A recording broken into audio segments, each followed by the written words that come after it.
Welcome back, football fans, to another episode of Gridiron Legends. Today we're going to start our review of the Hall of Fame class of 1967. So stick around and join me as we dig into the past on our spotlight of Concrete Charlie, Chuck Bednarik.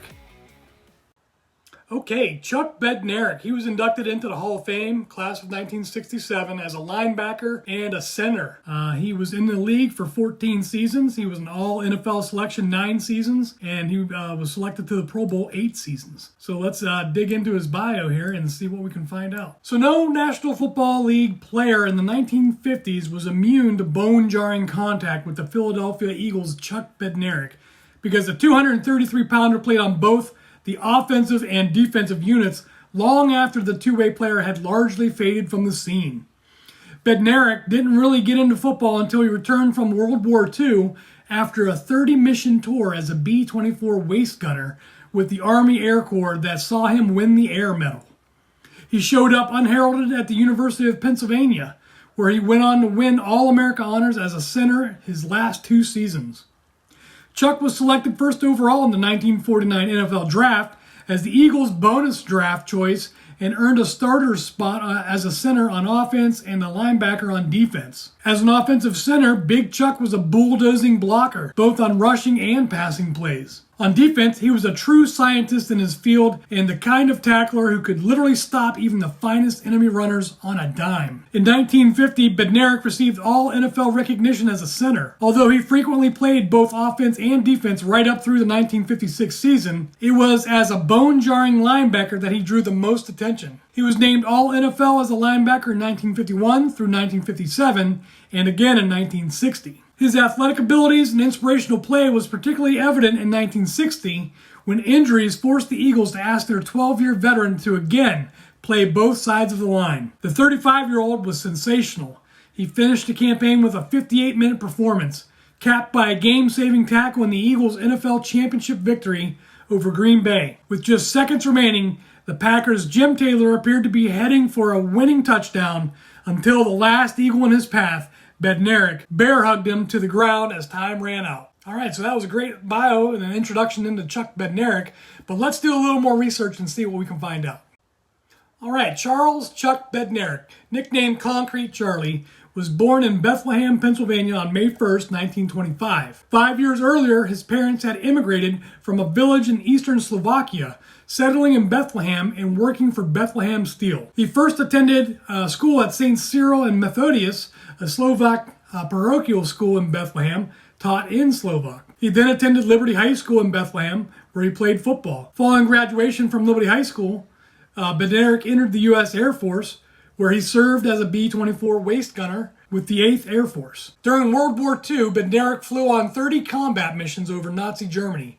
He was awarded the Air Medal, 4 Oak Leaf Clusters, the European, African, and Middle Eastern Campaign Medal, and 4 battle stars for his military service. Following World War II, Bednarik attended the University of Pennsylvania in Philadelphia, where he was a 60-minute man, excelling as both center and linebacker, and sometimes as a punter. At Penn, Bednarik was a 3-time All-American. Along with 2 of his teammates on the 1947 Penn team and his coach, Bednarik was voted entry into the College Football Hall of Fame.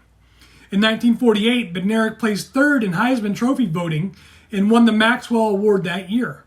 In 1969, he was voted by a panel of sports writers, coaches, and College Football Hall of Fame players as the greatest center of all time. Bednarik was the first player selected in the 1949 NFL Draft by the Philadelphia Eagles, where he went on to start on both offense as a center and on defense as a linebacker for the Eagles. Bednarik was a member of 2 Eagles NFL championship teams, and one in 1949 and again in 1960. In the final play of the 1960 NFL championship game, Bednarik was the last Eagles defensive player between the Green Bay Packers' Jim Taylor and the end zone. Bednarik tackled Taylor at the Eagles' 8-yard line and remained atop Taylor as the final seconds ticked off the clock, ensuring the Packers could not run another play, and preserving a 17-13 Eagles victory in the 1960 NFL Championship. Now, the controversy surrounding this play led to the NFL putting in a rule penalizing defensive players for not allowing an offensive player to get up off the field. On November 20th of 1960, in a game between the Eagles and the New York Giants, At the original Yankee Stadium, Bednarik knocked Giants running back Frank Gifford out of football for over 18 months in one of the most famed tackles in NFL history, often referred to simply as the hit. Bednarik's clothesline tackle of Gifford dropped Gifford immediately to the ground, and Gifford went unconscious. Gifford was transported from the field on a stretcher and then to a local hospital where he was diagnosed with a deep concussion. Bednarik was criticized after the game by Giants players and fans for apparently celebrating Gifford's injury. A Sports Illustrated photo of Bednarik standing over an unconscious Gifford became iconic, showing Bednarik in mid-celebration right above Gifford as he lay unconscious on the field. Bednarik defended himself by saying that he was celebrating the fumble caused by the hit, which the Eagles recovered and clinched the victory for the Eagles, sending the team to the 1960 NFL Championship game. Now, years later, Gifford called the hit a clean shot and said, "Chuck hit me exactly the way I would have hit him." Bednarik proved extremely durable, missing just 3 games in his 14 seasons with the Philadelphia Eagles. He was named All-Pro 8 times and was the last of the NFL's 60-minute men, players who played both offense and defense on a regular basis. Bednarik's nickname, Concrete Charlie, originated from his off-season career as a concrete salesman for the Warner Company, not from his reputation as a ferocious tackler. Sports writer Hugh Brown of the Evening Bulletin in Philadelphia, credited with bestowing Bednarik with the nickname, remarked that Bednarik is as hard as the concrete he sells. Okay, that wraps up our spot lead on Concrete Charlie, the last of the 60-minute men, and another great player of the past. And how about the hit? What are your thoughts on it? Was it a legal hit? Is it something that you've heard of before? Let me know your thoughts in the comments. All right, thanks for joining me for today's trip into the past. Now remember, join me again next week as we continue our review of the Hall of Fame class of 1967. And don't forget, like the video, subscribe to the channel, and please tell a friend. Stay safe, and I'll see you next time.